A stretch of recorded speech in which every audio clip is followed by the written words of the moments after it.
to ask Siri to take you to the heart of Sauvignon Blanc country around the world, there's a pretty good chance you'd end up here in Diemersdal, not just one of South Africa's great homes of the grape, but one of the world's champion estates when it comes to making the best Sauvignon Blanc and making a breadth of Sauvignon Blanc. And so this week on Dan Really Likes Wine, I've touched down on the outskirts of downtown Durbanville to meet not just the regulation Sauvignon Blancs, of which there are many, but a brand new, very exciting edition that comes in one of the coolest and most different containers you will see wine made in. On top of that, the chance to meet some old favourites and to explore this beautiful estate and its wonderful history of making world-class wine.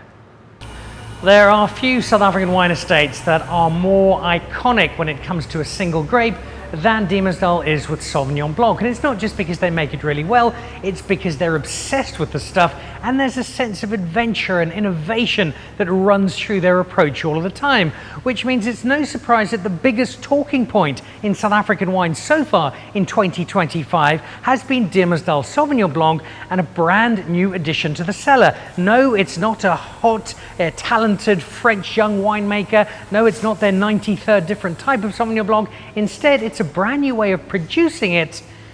It's these large, giant, upside-down light bulbs that cost a fortune and have the entire wine world beside itself with excitement. Jean-Ray, good to see you. Hi. And lovely to be here. And lovely to see these in person for the first time, because these have been drowning out my Instagram account for the last couple of months. So much excitement about what looks like it could either be the next greatest thing in wine or it's an almighty gimmick that you've successfully sold us all on.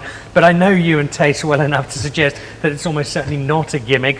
What is this globe? Why have you brought this in to be part of the Diemersdal operation as the very first ones in South Africa? Well, let's say it's your most famous glass bowls in South Africa.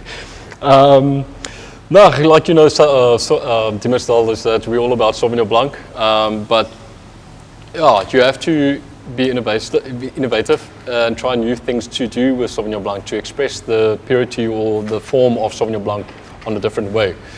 So we tried, we got stainless steel, we got amphora, we got barrels, so we tried everything. So the new thing that we saw was in 2022 when we went over to France in Sancerre, we visited Dagenau, and he had 3 or 4 of these globes, and it was something like nobody saw ever. And we, after that, coming back, we went to do our research a bit and found that we can import it. There was a guy who imported into South Africa. So in 2023 we bought our first 3 globes, and then 2024 another 2. I must say what the glass brings to the Sauvignon Blanc is totally different than I ever tasted in South Africa. Yes, you can get something that's very similar or in the right or similar direction, but the whole complete package what the glass do to the Sauvignon Blanc is just, it's on the next level. So what is that impact? What is this doing to your wine? So at the end of the day, on the Sauvignon Blanc, you get something that's more rounded, more terroir driven, the purity of the fruit. You don't get like let's say your commercial side of Sauvignon Blanc where it's a expression of only passion fruit guava granuladas. Yes, you get some of that tropical fruit, but more on a downer scale. But it comes through with your minerality side of on your wine, on your Sauvignon Blanc. So for me personally, it brings out the more European style of Sauvignon Blanc, where we are used to in South Africa. Is more your tropical side, your flavor-driven Sauvignon Blanc. So the palate-wise, it's full, it's on its lees. So with the fermentation, it has a 360 rotation of your lees. So your lees is every time in suspension. So your extraction is better than a barrel, because you get a barrel is a rounding effect. With this is all the sides. And then once a month I do lees stir up just to enhance a bit of that palate. I don't want to do it too much to overdo it.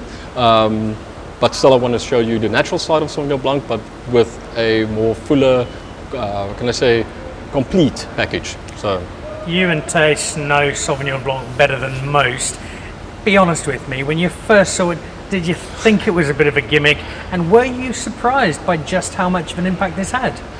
At the beginning, because let's face it, it's glass. Your wine at the end of the day aged in glass in a wine bottle. So yeah, so what what else can it actually bring compared to a stainless steel tank, a barrel, amphora?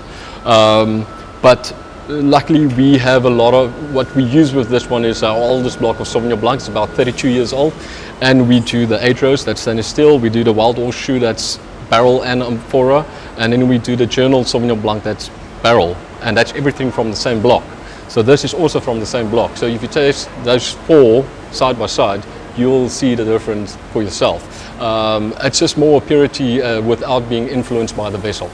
It's crazy that exactly the same vineyard, the same block of vineyard, is giving you such variety. I'm fascinated to see what this tastes like. Am I able to taste it? Can we get into it without it all falling apart? It's just a bit of a mission. It's not your typical where you can put your wine thief or your wine diff in. So you have to take a pipe. We have to get a funnel. It's like stealing some petrol out of a dodgy car somewhere in Stellenbosch. You do sound a little experienced on that. Elsenburg. The question the accountants will have asked straight away. Wine barrel, you're probably looking at 18,000 Rand plus for a new barrel, depending on where you get it from. What is one of these setting you back? So at the moment, I think on the euro side, it's 4,000 euros. So that comes just underneath 80,000 Rand. But you said like a barrel costs 18,000 Rand. A barrel you use 4 years time, and you chuck it away, or you downgrade it to a lighter style of wine. Where there's 80 grand, so that's 4 years of barrels. You can keep it for a lifetime. Otherwise, if you don't like it, you can make a giant fish pot or a fish bowl.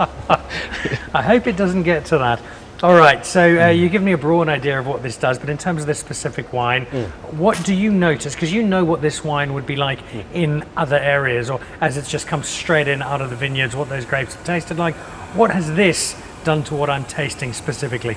So at the moment, you're going to taste on the palate. You're going to get, for me, the one thing I taste this is the 3rd year, is that you get that sweet perception on the palate. So it's like, if there's like a sugar or a sugar still available, but it's bone dry. So you get that purity on that sweetness on your palate, but also like a salty minerality on the palate. So, are we thus far happy with what's happened? I'm quite happy. We've got clean fermentations, a constant temperature of between 18 and 19. All right, and normally I know the first Diemersdal Sauvignon Blanc is on shelves about the 3rd or 4th of January. This is obviously going to be a little bit longer.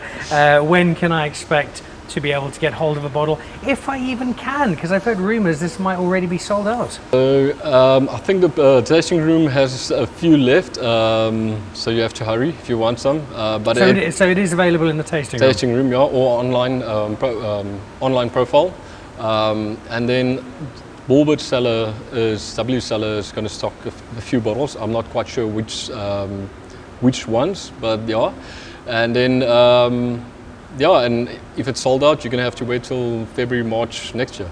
Well, the Kings of Sauvignon Blanc have added yet another trick to their act, and it's one that is, well, it's sold out, so it's clearly done something right, but there's more than just that first vintage to it. I'm going to be watching this one very closely. You might not be able to get hold of it.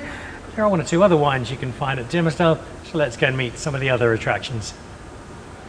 So if your vision of being a winemaker is spending a few weeks a year picking a couple of grapes, pressing them, tossing them in a barrel, and then drinking wine all through the year, well, it's ever so slightly more work than that. And here's a really good illustration, because while, Jean-Andre, you are busy finishing off Harvest 2025, you've also got previous harvests to keep an eye on. Yep. And in this case, the 2023 vintage, that in and amongst all the noise of this harvest saying, wait, Jean-Andre, we'd like some attention too. Yeah, so what we got here is actually we just finished today with our one of our blocks of cabs, and we are tasting that block of cab 2 years back. So we've got the Journal Cabernet Sauvignon that we're going to taste. So I'm having a look at this, and you've got some stuff written on the barrel. This one says wax, spice, dark fruit, ripe. Here we've got blackberry, dried plum, khaki boss, dusty smoke. This either means that a WSET2 student has broken into the cellar and done a tasting, or even you as a winemaker, as your winemaking team, needs the occasional reminder of what's in everything. Yeah, so before with the journal is that we do a barrel select on it. So whatever it's not been chosen, will that be downgraded to the private collection. So just for myself to like a reference on what the barrel is, to actually make a puzzle in my head which will fit with what, and then on we go.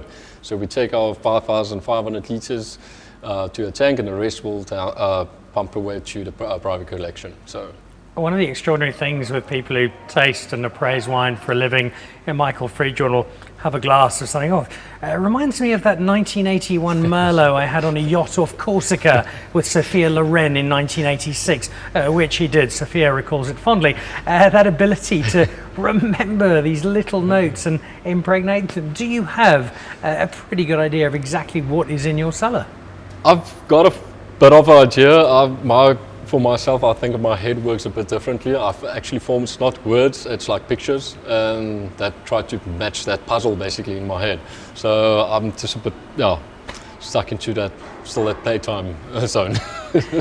Even if you don't have absolutely everything down pat, though, you do have an idea of what you're aiming for, and you know what you need to put those pieces together. It still, though, for me, is a completely overwhelming thought that I would have to look at all of these, taste them, and somehow work out in my head that half of this barrel, 2/3 of that one, and all 3 of those are going to give me exactly what I want. Oh, if you can go just the other side and do the blending on the table, that will help you. That's faster. But yeah, it's a bit trickier.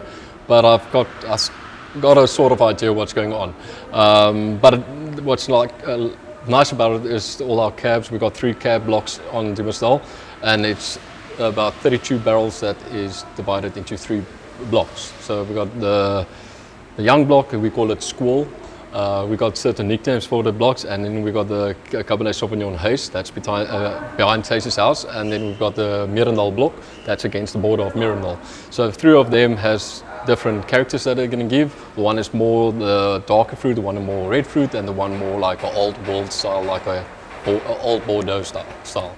And you make them very successfully, but my worry with your Cabernet Sauvignon is that it might fulfill the same role as my sisters did in our family, where I was obviously the shining light and my parents loved me and I largely forgot about them. You've got such great Sauvignon Blanc and you're known for it. Cabernet Sauvignon's always got a bit of work to do to fight through the noise and wave from behind Sauvignon Blanc to let everybody know that, hey, I'm here too. Yeah, well, we get it a lot, so because we're so focused, or the area is so focused or well known for Sauvignon Blanc that everybody actually overlooks the reds. But yeah, you go back to 1966 with the George Spies Cabernet Sauvignon that came from South Africa, from Durbanville. And the thing is, last year we won the Young Wine Show trophy for Cabernet Sauvignon, and that's actually Young Wine Show. So that was the barrel that we won it with. So just for interesting sake, and then. Yeah, and the thing is in this area, everybody trying to focus on making reds certain to a different style of region. It's like myself trying to make a Cabernet Sauvignon mimic Stellenbosch. I'm never going to do it because we don't have the same terroir or the same climate as Stellenbosch. All right, well, this is the one you're about to give the world, so let's see how it is looking. Good. Reminder, as per the tasting notes, wax, spice, dark fruit and ripe. So therefore it has got hints of candle, plenty of Robertson, a bit of dark fruit, and lovely and ripe. Nice colour. Oh, it's a great colour. Oh. And I'm not surprised that you would have won a young Cabernet Sauvignon award at a wine trophy competition, because the terroir and the climate and that wonderful cool breeze from that big air conditioning unit just down the road lend itself to the kind of wine that at an early stage, Cabernet Sauvignon, which in warmer climates might be a bit tannic and a little less approachable, here is saying, hey, come and get me. Yeah, so we've got I think the one special thing is about Diemersdal is that we dry land. We don't have any irrigation in the vineyards, and that's clay soils that it's farmed on. So the clay soil essentially gives us a lot of fruit on our red wines, so a lot of red fruit, a lot of black fruit, and then the tannins. It's like trying to make a Stellenbosch, you're not going to do it yet because the terroir is different. So Diemersdal is more red fruit and black fruit focused with a very nice velvet long finish on the tannin structure. So even for something that's been in barrel for 22 months, a new oak, it's not overpowering. It's very subtle and very elegant on the palate. So for the wine experts, this tannin is subtle, it's integrated, it's there, but it's standing quietly and serenely in the background. If wine is something you're fairly new to, it's just easy to drink, And it doesn't make your mouth go like that when you try it, which is just what you want. You've got one young trophy show, Warder. I think there might be another one coming because this is drinking delightfully. But again, it's still only part of the offering. So we've added to the globe the experience of some exceptional young Cabernet Sauvignon. Jean-Andre promises me he's got some more delights to show me. And who am I to say no?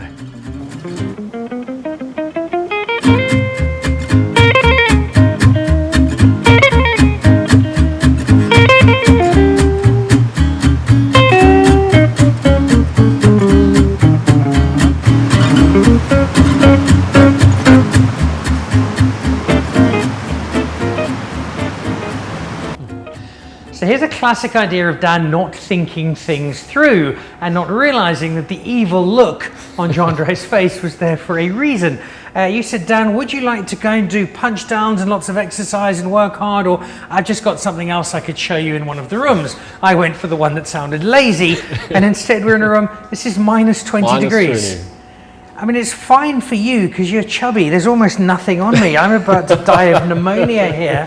Other than kind of the cold water immersion equivalent, or you're training for a skiing holiday, what is the purpose of this godforsakenly cold room? So this is our hunting room. No, I'm joking. So this is our store for our winter ferment, Sauvignon Blanc. So this is behind you is all our bins or flow bins of frozen Sauvignon Blanc juice. So it's actually literally frozen solid at the moment? Absolutely. Much like me? Yeah, like a banalik.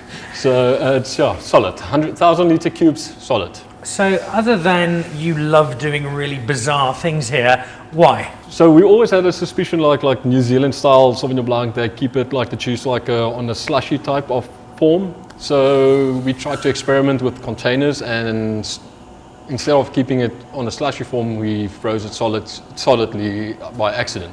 So after that, June, July, when we defrosted for fermentation, the wine, we analyzed it, and the thiol levels were 3 times or 4 times more than our usual Sauvignon Blanc. So with the defreezing or the defrost of a cube, you have a concentration effect on your juice. So you have a concentration on the sugar, but also on the thiol and the precursors for thiol production. So with that, we designed a new Sauvignon Blanc. Basically. So this was just we think this might work. Yeah. We're going to experiment. We'll create a room. If it doesn't work, we can make biltong in here, or exactly. Hang up wine journalists who say nasty things. And if it does work, we've struck gold again. 100%. So yeah, you have to risk it. Otherwise, you're not going to see what's the end product. So everybody has wild ideas, but nobody actually just goes a step further and do it. So yeah, we try to experiment every year because you have to push the boundaries, and luckily it says let me experiment, and that's the only way you as a like a brand or as a winemaker grow and develop new, or not new skills, but you see where your capabilities is. I've currently lost all feeling below my throat at the moment. Is this what you'd normally wear, or do you normally have a big parka and instead, just to wind me up, you lured me in dressed like you were on your summer holiday? No, I'm here in 10 seconds and I'm out. So this is the longest I'm standing in. And because the equipment is frozen 4 times, you've been in here for almost 40 minutes. It's absolutely freezing cold, but it's clearly working, or you wouldn't keep doing it. And it's clearly something that's had an effect on Sauvignon Blanc. Does it have the potential to do the same for other types of wine? I tried it on, we tried to experiment with the side. So we experiment with Merlot, like to freeze it and as a wine, and to see if we can get a color enhancement. So that is there, that's possible, and but there's also different aspects that doesn't work. So there's a lot of trial and error that you do. So we are experimenting every year on different cultivars to see what we can do to push the cultivar further as where the boundaries are. Compared to last year, this winter ferment was on the FNB top 10 Sauvignon Blanc, and it was his 5th time on from 2017. So it does work.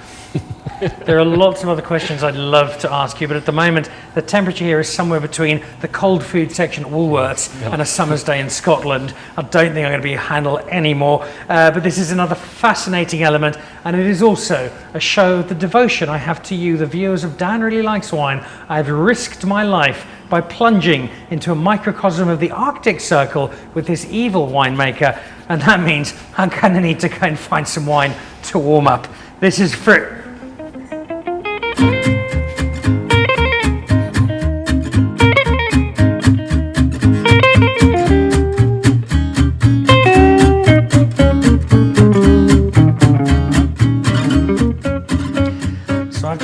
8 cups of soup, coffee, which I never drink, and then sat beside a fire for an hour, and I've just about got feeling back in my fingers after that cauldron, which, Jean-André, is part of this consistent desire to push boundaries, to experiment, to try new things. This is not quite as cold or abrasive as the room we've just been in, but it is also part of this adventure, this let's try new stuff and see what works. Yeah, so what you're selling was foudre, so our first foudre for Diemersdal. So this arrived about 3 weeks ago.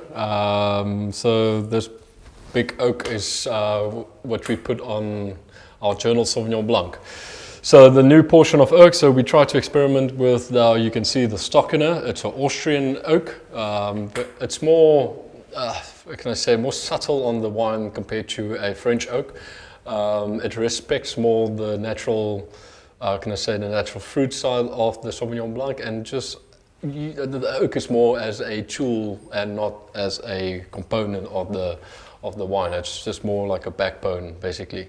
If we take barrels as we know them by and large, first edition full of very fresh, abrasive wood, it's going into a Cabernet Sauvignon, or if you really, really don't like your wine, into a Chardonnay. And then your second and third fill, there's less of it. By the time you get to the fourth, it's largely gone. And by 5 or 6, it's a table in the tasting room, or it's made into some furniture. This, I'm sure, is not inexpensive. You've bought it in all the way from Austria. Does it also just have 4 seasons, or is there a bit more to this? So this one I could actually use quite longer. It depends on how you look after it. Barrels, you can easily go for 20 years on this foudres. It just only depends on how you maintain it. But then again, it acts like a normal barrel, so it's not going to have like a new fill 20 years down the line. But it's also going to add a certain complexity to a blend if you have it on inside a blend. So we use the largest formats because the smaller format is more oak ratio to the wine. So a bigger one is lesser than, it's the oak impact is lesser on the wine. So we only do about 10 to 20% new oak on the Journal Sauvignon Blanc, and then I like to reuse the older oak just to add that more freshness into our Sauvignon Blanc. We've tried the globe, and you gave me a sense of what the globe is doing for you as the winemaker. Are you able yet to get a sense of what the foudre is doing to the wine? At the moment, 3 weeks are not quite long enough to actually get a full picture of where the Sauvignon Blanc is going. So probably in the next 2 or 3 months, you'll get a round picture of where the Sauvignon Blanc is finding itself in the foudre. But then again, you have to have an open mind with the foudre to see what it's going to do with the whole complete blend. All right. This is, again, really, really young. This has been, out of the vineyards for a few weeks now? It's the same. The picking date was the same as the globes. So in the beginning of February, same block as the globe. So already 2 different styles are forming straight out of the blocks.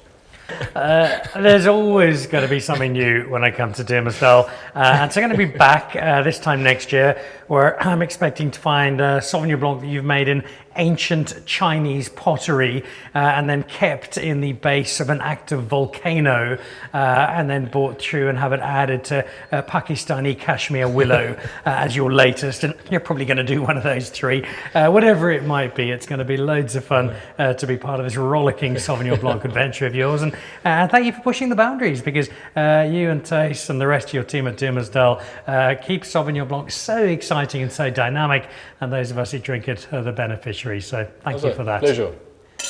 So there we go. I'm not off to the cold room. I'm going to try and warm up some more. It's been a delightful afternoon at Diemersdal. Come and find out what it's all about. And by the time you do come, I guarantee there'll be yet another Sauvignon Blanc made in some crazy way, showing you just how much fun the world of wine can be.